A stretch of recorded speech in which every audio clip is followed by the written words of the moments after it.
At the dawn of the 18th, we were formed on the ridge near the center of the line. I was placed with my company on the right flank of the regiment.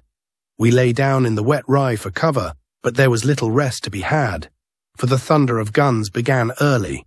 About 11 o'clock, the enemy's artillery opened with great violence. Their cannonballs swept across our front like scythes. A shell burst close to me, wounding several and blowing a rifle clean out of the hands of my left-hand man. His arm was nearly torn away, and yet the brave fellow tried to crawl back to the line. We were soon ordered forward to support Hougoumont. The fire there was infernal, musketry rolled without ceasing, and the very air seemed aflame. The orchard was strewn with the dead, but the living had no time to mourn. Every bush and tree held a French skirmisher, and we had to root them out one by one. At one point, I saw Major Baring of the King's German Legion desperately holding La Haye Sainte.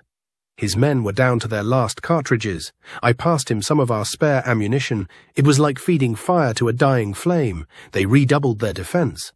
The 95th held a hedge line just ahead of the main ridge. We kept up a continuous fire on the advancing French columns.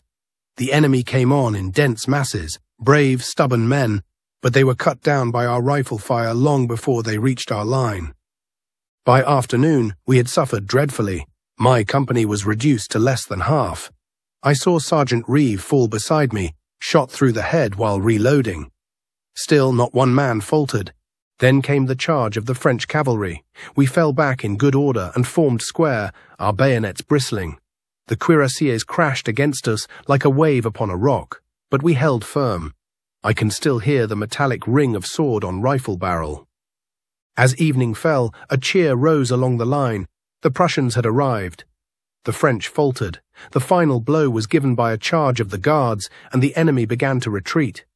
The cheer that followed was louder than any I've ever heard. I looked around and saw men embracing, weeping, some falling to their knees in prayer. I could scarcely believe we were still alive. The ground was black with corpses and blood. The rye fields we had crouched in that morning were now red. I had lost friends, comrades, but we had won. Waterloo was the fiercest combat I ever saw, and may God grant I never see the like again.